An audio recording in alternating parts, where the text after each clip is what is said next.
Hello everyone, and welcome back to Tali's Kitchen. And today we're going to be learning how to make beef matoke. Now, this turned out absolutely scrumptious. Look at how fantastic that looks, and it tastes just as beautiful as it looks.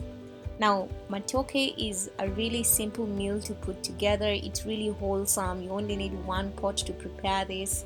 You don't need an accompaniment for this per se. So it's really easy to put together, and I'd love to show you how to make the best beef matoke, because this was just amazing. One of my mom's favorite meals. So I can't wait to show you how to get this done. So let's jump straight into it.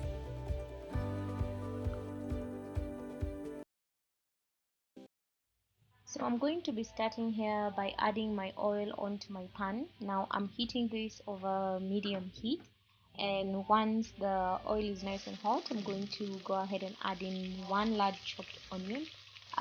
Then we're just going to cook this for a while until they're nice and golden brown.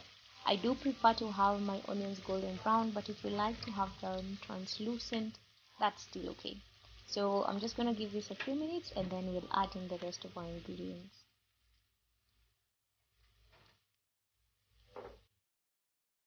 So once they begin to turn golden brown, I'm going to go ahead and add in some chopped green peppers, and then I'm also going to be adding here some green chilies as well. And then I'm just going to cook this as the onions continue to caramelize.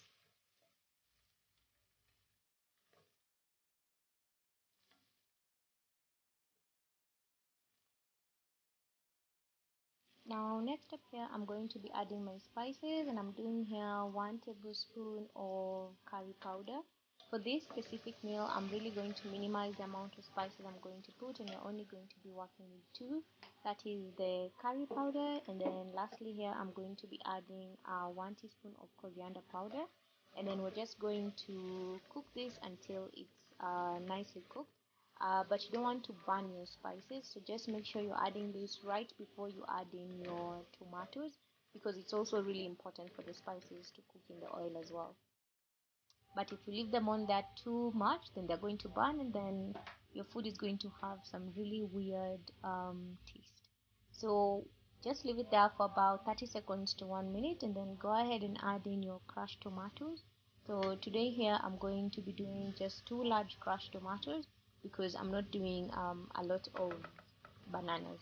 But if you're doing a lot of bananas, then just measure this to the amount of bananas you're going to be doing.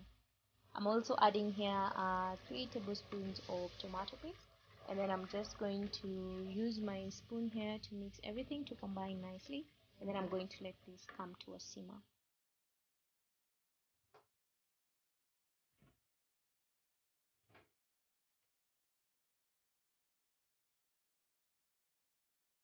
Now once everything has come to a simmer like so, I remembered I had forgotten to add in my ginger garlic paste, but it's never too late. Okay, it's too late if the food is almost ready, but at this point it's not too late. So I've added here 1 teaspoon of ginger garlic paste, and I'm just going to let this incorporate beautifully with the rest of the ingredients here.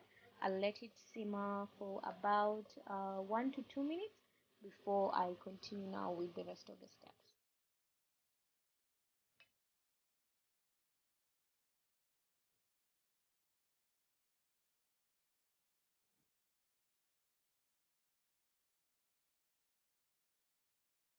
So once it started to begin to simmer like so, I'm going to add here my beef. So this is beef that I had already boiled prior to this. So make sure you boil your beef, so that it's nice and soft before you add it into your pot. So I'm doing here 250 grams of boiled beef, and I'm just going to add all of it into my pan, and then we'll mix everything to combine nicely. Now you will always know your tomatoes are well cooked when the oil begins to separate from the tomatoes like so. So this is, our tomatoes in this case are fully cooked, and that's perfect. So once you've added in all your pieces of meat, go ahead and use your spoon to just mix everything to combine, and then we'll let it simmer for just about 30 seconds to 1 minute, so that the ingredients can really infuse nicely with the beef before we add in our bananas.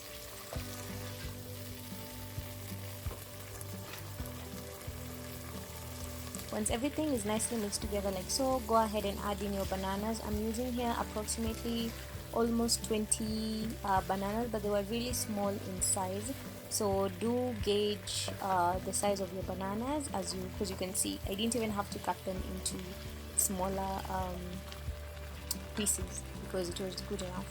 So I'm also going to be adding here 3 beef cubes. Alternatively, if you don't have beef cubes, go ahead and just add in some salt to taste.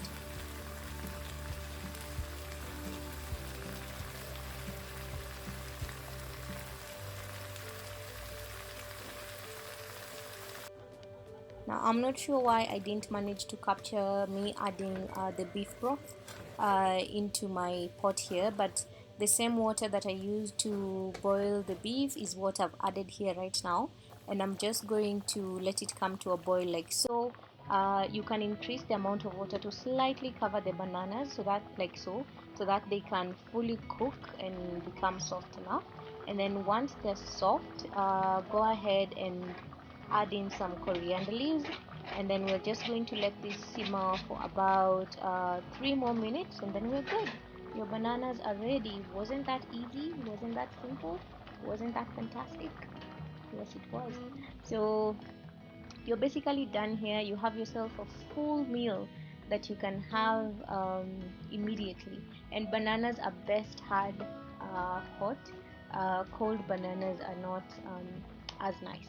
So this is basically ready, and I'm going to go ahead and serve this. Now I hope you really enjoyed this super easy and super simple recipe, and I do hope you will try it out because you will not regret it. It turned out absolutely incredible. You can see how fantastic that looks.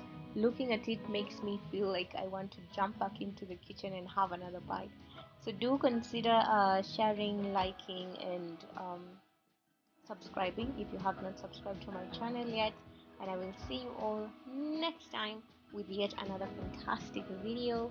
For now, bye bye.